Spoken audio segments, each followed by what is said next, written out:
Hey friends, the DeFi Doctor here, Head of Education at Decentralized Masters, where we make DeFi easy to understand for everyone. Today we're talking about something that's quietly reshaping the global financial system, while most people are still focused on meme coins and Bitcoin ETFs. I'm talking about stablecoins, of course, the unsung heroes of crypto. While the headlines scream about Bitcoin's volatility and Ethereum gas fees, stablecoins are out here quietly settling trillions of dollars in transactions, more than Visa and MasterCard combined. Yeah, you heard that right. In 2024, stablecoins had a higher total transaction volume than both Visa and MasterCard. And in 2025, that's not going to change. The number is only going to grow. Interested? Well, let's dive in. Let's start with a simple question.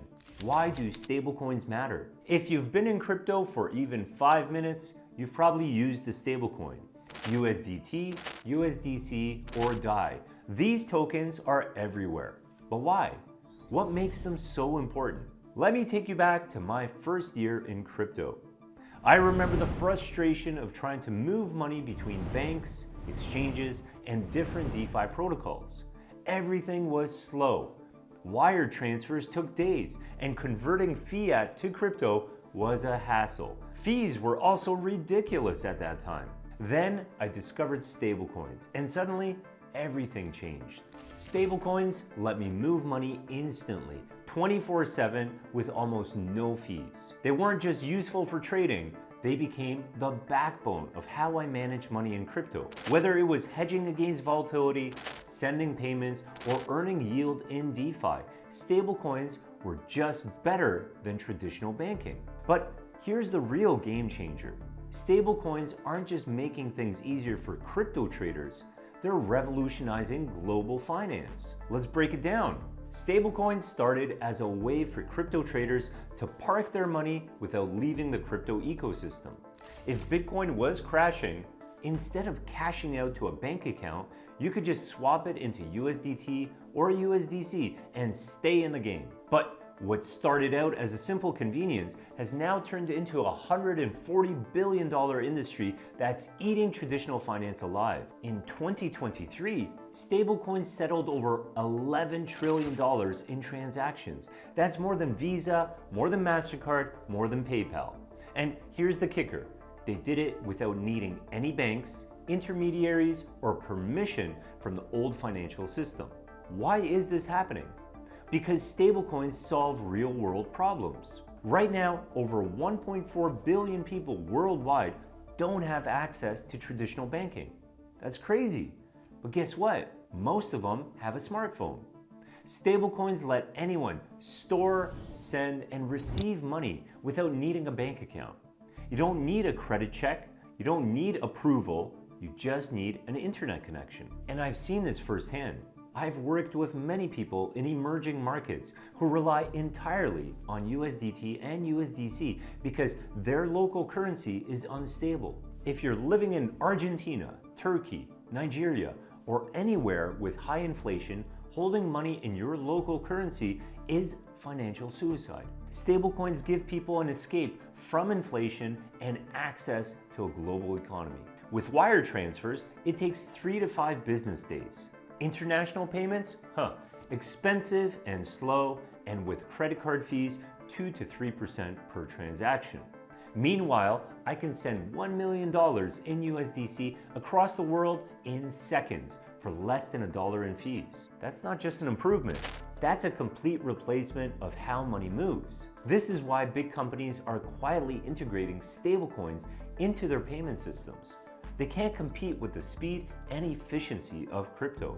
Stablecoins are becoming the new dollar. Here's the crazy thing.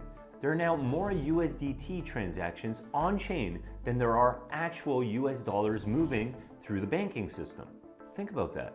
A crypto token created by a private company is being used more than the actual US dollar. In countries with strict capital controls, people are using stablecoins to bypass government restrictions. The US dollar is going digital, and it's happening whether banks or governments like it or not. So where are stablecoins heading in 2025? Here's what I think.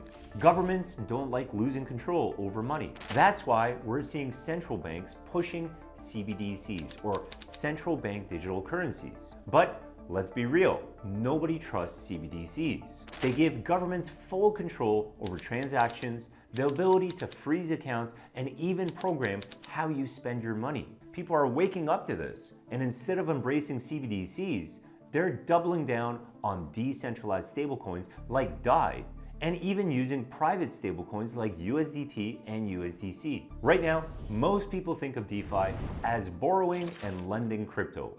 But the next wave of DeFi is being built entirely around stablecoins, from high-yield savings accounts to payments, remittances, and real-world asset tokenization.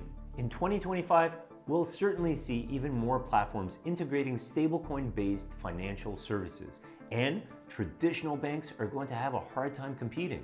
Stablecoins aren't just for crypto traders anymore. Major corporations, payroll systems, and even governments are starting to use them. I wouldn't be surprised if in 2025, we start seeing major retailers accepting stablecoins as a direct payment method.